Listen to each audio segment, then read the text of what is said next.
নাতিরে কেলি কয় আবার আমার টাকা আনবে না। আমি গ্রাম বাংলা ঋণ দেওয়া সমবায় সমিতির একজন গ্রাহক। আমি এই গ্রাম বাংলা আমার নিজের ব্যক্তিগত 5 লক্ষ টাকা রাখছি। তাই 5 লক্ষ টাকা তার বিনিময়ে তারা আমার এই স্ট্যাম্প দিয়েছে। তো স্ট্যাম্পে লিখিত যে লাখে 2,000 টাকা করে প্রতি মাসে তারা আমাকে দেবে।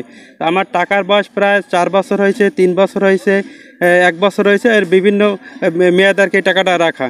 তো ওখানে লেখা ছিল লাখে 2,000 করে তারা টাকা দেবে। আর এই গ্রাম বাংলার সমিতির মালিক হয়েছে মোহাম্মদ ওবায়দুল হক ননি এবং মোহাম্মদ স্বপন, সজল, ফরিদ, এই 4 জন তারা এই গ্রাম বাংলার মালিক। তারা আমাদের প্রবলন দেখে ব্যাংকে টাকা রেখে তোমরা কয় টাকা পাও, তোমরা এখানে রাখলে মাসে 2,000 টাকা করে পাবা। তো এ দিয়ে তোমাদের ফ্যামিলি খুব ভালো চলবে। তাই চিন্তা করে তাদের বাড়ি 4 জনেরই আমাদের বাড়ির কাছে। তাই এই বিশ্বাসের উপরে আমরা টাকাটা রাখছি। এই নভেম্বর থেকে তারা আমাদের মুনাফার টাকাও দিচ্ছে না, আসল টাকাও দিচ্ছে না। তারা স্বপন, সজল, ফরিদ এই 3 জন এরা পলাইছে। ওবায়দুল হক ননি শুনছি রাজাপুর এরিয়ার মধ্যে আছে, কিন্তু তারা সে সামনাসামনি কখনো ফেস হয় না। ঠিক আছে, বল যে দেবো, আমরা ব্যবসা করে আস্তে আস্তে আমরা টাকাটা তোমাকে পরিশোধ করে দেবো। আদৌ আমরা আমাদের টাকা কেউ পাই নাই। ঠিক আছে, আমাদের টাকাগুলো তারা পরিশোধ করুক, এইটাই আমাদের সরকারের কাছে দাবি। আমি খুলনা থেকে সরকারি হিসাবে পয়সা পাইছি। হ্যাঁ, পয়সা পাওয়ার পরে আমি 21 তারিখ থেকে 21 সাল থেকে পয়সা রাখা দিছি। মোট রাখতে রাখতে আমাকে এখন আছে 19.5 লাখ। এখন 3 মাস আগে বেনিফিটও দেয় না, টাকাও দেয় না, ব্যানে বিয়ালে এখানে বসা করে। হ্যাঁ, না রাখছি কাছে ননির কাছে, ওবায়দুল হক ননি, তার কাছে আমি টাকা রাখছি, আর কেউ কাছে আমি টাকা রাখি না। ইতিমধ্যে তারা 3 জন পলাই গেছে, সেগুলো আমরা আনছি, আবার রাত্রে পলাই গেছে বইতে যাওয়ার পরে। এখন আমার অবস্থা কি ভাই, গড় হয়ে যায়। আমার একটা ছেলে মারা গেছে, তার মাইয়ে থুই গেছে 1 বছরিয়া, গরু গরুকে বেঁচে আমি 30,000 টাকা তুইছি। 5 বছর আমি 1 টাকাও নিই নাই, লোভ আমি নিই নাই। কইস কি আমার আনছে রেনু, রেনু কয় কি ভাবি আপনি টাকা, আমি এতিম নাতি, ওর তো খাইয়ে নেবেন, ঘরে থাকলে গরিব মানুষ, তা আমি দিয়ে দেবো, আপনি ননিরা তো দেবেন। আমি ননিরা তো আইনে টাকাটা দিছি। আমার 5 বছর আমি 1 টাকা লাভও নিই নেই, কিছু না, এই কাগজে আছে। 5 বছর আমার রয়ে গেছে, আমার নাতিটা কেলি কয় আবার আমার টাকা আনবে না। কই মুই এতিম নাতি, আমার টাকাটা মারিও না। কয় তোমার ঈদের পর টাকা দিয়ে দেবো। আমার টাকা টুকা দেন, চলে না কেন, আমার স্বামী ঘরে চলতে পারে না, আমি আর নাতির কি দিব কেন। পর আনছে আবার 5 লাখ, হেয়ে পর আনছে 1 লাখ, হেয়ে পর আনছে 2.5 লাখ, 19.5 লাখ টাকা মোট আনছে। আন্যা 1200 টাকা 1500 টাকা মনুফায় দিছে 5 লক্ষ, আর 2,000 টাকা মনুফায় দিছে 5 লক্ষ, 8 টাকা দিছে 1500 টাকা মনুফায়। কইছে লাভ 15টার নিচে দিতে পার মনুফরে। এই কইয়ে টাকা নিয়া আজ পর্যন্ত আমার টাকাও দে না, আর এই কয় মাস পর্যন্ত কোনো বেনিফিটও দেন। আরও বলে গ্রাম বাংলায় ঢুকলে কয় হেন যে সরেন। আমার দাদিয়া লাকিয়ে পায় আমাকে বাসায় গেছে, যাইয়া কয় ভাই টাকা তো অনেক জায়গায় রাখেন, তো এই জায়গা করে টাকা রাখেন। আমি কি ভাই কি ক্রিমের কি লাভ দেবে? কয় লাভ দেবে লাইকে 2,000 আমি রাখতে পারেন। আমি কই তো বাইরে লাগামু, তো এই জায়গা থুক, আমি বাইরে যাওয়ার সময় উঠে নিয়ে যাবো। রনি আছে, হে কইতেছে ভাই টাকা যাবে না, আমি টাকা যে সময় কইবেন 15 দিন আগে আমারে কইবেন যে টাকা দিয়ে দেওয়া লাগবে। আমি কইছি আচ্ছা ভাই, আমি তো বাইরে যাবো, টাকা যে সময় আমি চাবো এই সময় দেবেন।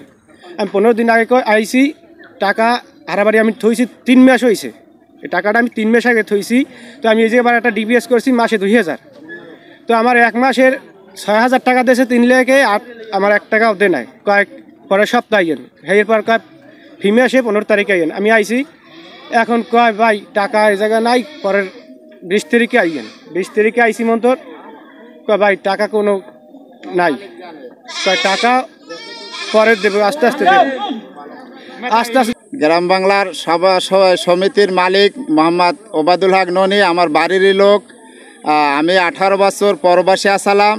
সে আমার ঘরে আইসা বলছে যে ভাই ব্যাংকে টাকা রেখে লাভ হইবে কি, আমাকে ব্যবসা খেতে আমাকে টাকাগুলা দাও, আমরা ব্যবসা করি।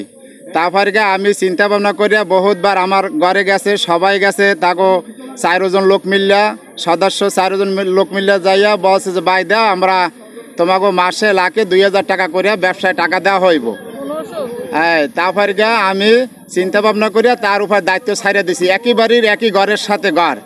তারপরে হে প্রতারণা করিয়া 6 মাস হয়েছে, আমাকে লাভের হার টাকাও দে না, আর আমার সাথে গেলে আসার ব্যবহার ভালো করে না। আমার ফ্যামিলি 40 লক্ষ টাকা ননি মেম্বার আইসা আর এই 4 জনের আমাকে টাকা গুছাই দিও। গ্রাম বাংলা অফিস এনজিও সঞ্চয় সমিতি এরা এলাকার নিরহ মানুষের এই অফিস স্টাফ এরা গ্রামে টাকার বিনিময়ে লাগাই দিত, লাগাই দিয়া নিরহ মহিলাদের, বেশিরভাগই মহিলাদের এরা নামাই দেয় গ্রামে টাকার বিনিময়ে, ইনভেস্ট করার জন্য পরামর্শ দেয়, ভালো পরামর্শ বুঝায়, ঘরে ঘরে ঘরে বুঝাইছে নিরহ মানুষ টাকা জমা রাখছে, 2 টাকা পায়, সংসার চলে, কেউ বাচ্চার লেখাপড়া চলে, কেউ সংসার চলে, কেউ বাজার চলে। যে অনেক মহিলা, অনেক স্বামী বিদেশ আছে মহিলাদের, মহিলারা স্বামীর কাছে না গিয়ে টাকা রাখে। আজকে এই টাকার জন্য অনেক মহিলা বিধবা হয়ে যাইতেছে, অনেক মহিলা স্বামীর মাইর খায়, অনেক মহিলা স্বামীর থেকে দূরে থাকে মাইরের ডরে। আমি যখন এই অফিসে বারবার আসি আমার টাকার জন্য, আমার 15 লক্ষ টাকা, আমি আসলে আমারে বারবার সান্ত্বনা দেয়, আজ দেবো, কাল দেবো, কাল দেবো না, পরশু দেবো, এবেল বেড়াই সন্ধ্যায় আমার সান্ত্বনা দিয়ে রাখে। আমি অফিসে একটু জগাদারি করছি পর দিয়া আমারে বলছে কি না, বলছে যে আপনার বাড়ছান, আপনার আমি একটা ব্যবস্থা করতে আছি।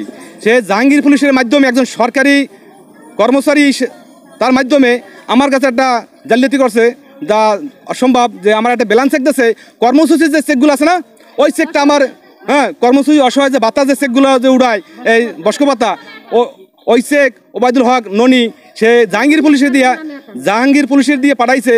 আমি আবার আমার ব্যাংকে, কৃষি ব্যাংকে যাই, আমি চেক করাই, চেক করলে ওই ব্যাংকে অ্যাকাউন্টে আসে জেসমিন আক্তার নামে। তো ব্যাংকে স্টাফ বলে, ম্যানেজার বলে যে এটা কোনো গ্রহণযোগ্য না। এত বড় সে আমার সাথে টাউট করছে। অত আমি এই টাউট করার পর দিয়ে আমি বললাম জাহাঙ্গীর পুলিশের যে আপনি একজন সরকারি ডিফেন্সের লোক, আপনি চাকরি করছে, আপনি চেক দিয়ে টাকা উঠান নাই, টাকা উঠাইছেন, তাহলে আপনি চেকটা দেখে আনবেন না, আপনি মাধ্যমে দিয়েছেন। জাহাঙ্গীর পুলিশ বললো কি যে আমি এর মধ্যে আমি নাই, এই শুক্রবার বন্ধু আমি আসি দুলাল, আমি এর মধ্যে থাকবো না, আমার মাফ করে দাও। বাংলা সঞ্চয় সমিতিতে আমরা বিগত 5 বছর আগে কিছু টাকা রাখছি, রানিং 6 মাস আগে, বছর আগে, মানে যে সময় যার সুবিধা হয় সেই অনুযায়ী টাকা রাখা হইতে আছে। তাদের চুক্তি ছিল আমাদের লাইকে 2000 করে টাকা দেবে, তারা ব্যবসা করে, তাদের গরুর ফার্ম ছিল, দোকান ছিল, তারা গ্রামে লোন ছাড়ে, বিভিন্ন তারা আমাদের দেখাইছে যে এই খাতে তারা টাকাগুলো ইনভেস্ট করতে আছে। সেই বিশ্বাসে আমরা তাদের টাকা দিছি, তারা আমাদের এই স্ট্যাম্পও দেশে যে এইটা হচ্ছে তাদের ডকুমেন্ট। তার মানে অফিসের মালিক ছিল 4 জন, সভাপতি হচ্ছে ওবায়দুল হক, তার সহসভাপতি আছে আরও একজন ফরিদ, সজল, স্বপন, তারা অলরেডি 3 জন পলাতক।